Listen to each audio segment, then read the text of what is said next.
everybody. We'll be reading Curious George and the Pizza Party.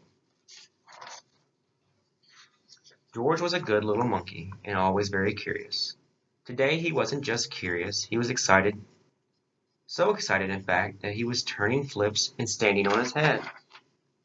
And a little girl in George's building had invited him to her pizza party. George had never been to a pizza party before, but he loved parties and he loved pizza. So he knew it had to be good. "George, it's time for the pizza party," said the man with the yellow hat. "Have fun and remember to be on your best behavior." George got to the pizza party in perfect time. "Hi, George," called out the little girl. But oh, what was all of this? The children were wearing puffy white chef hats and checkered aprons. George got a hat and got an apron too. The best was yet to come. They weren't just going to eat pizza, they were going to make it too.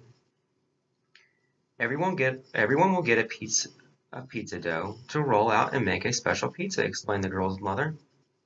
There were many little lumps of dough, but first, let's play some games, she said. Everyone went into the living room to play pin the pepperoni on the pizza. Everyone, that is, except for George. He was curious about the pieces of dough. George thought and thought. If lots of little pieces of dough were good, maybe one huge one would be even better. He gathered the lumps of dough together and squished and squashed them until they became the very biggest piece of dough he'd ever seen. What fun! Maybe rolling it out would be even more fun. George poured flour out on the table, and he rolled it, and rolled it, and rolled it, the dough with the rolling pin.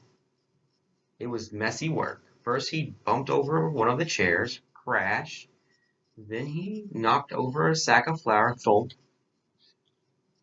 The flour looked like snow laying on the floor of the kitchen. George liked snow, though, so he didn't mind at all.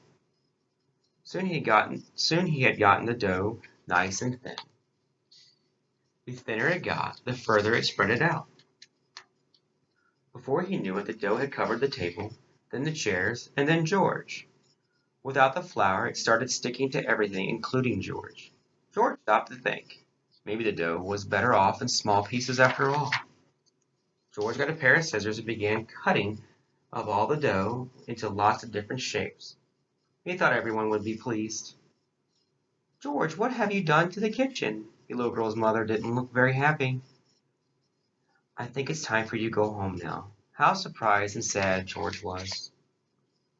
Just then, the children burst into the kitchen and saw the mess George had made. "George, what happened?" asked one boy. The other children looked at the shapes of George had made with wide eyes. "Wow, George, I have never seen pizza dough like that before," said the little girl, smiling. "Well," said her mother, "if you can clean up this mess quickly, George, I suppose you can still stay and make."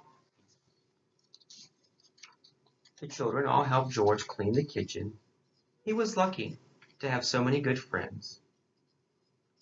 As they worked, they talked about pizza. "I'm going to make a pizza that looks like a star," said one little boy. "I'm going to make one that looks like a house," said a girl. Once the kitchen was clean, the real fun began. All the children picked out perfect pieces of dough and got to work. They spooned on tomato sauce and sprinkled on cheese. They added lots of veggies and pepperoni. The pizza looked wonderful. One looked like a rainbow, another like a stop sign, and still another like a balloon. There was even a pizza that looked curiously like George. "Well, George," said the little girl's mother, "the pizza tastes great, and thanks to you, they look wonderful too." Everyone agreed. It was the best pizza anyone had ever had or tasted. For the second time that day, George was so happy that he was turning flips and stood on his head. Of course, it was a little harder to turn flips with so much pizza in his belly, but George didn't mind. It had been a wonderful pizza party. Thank you.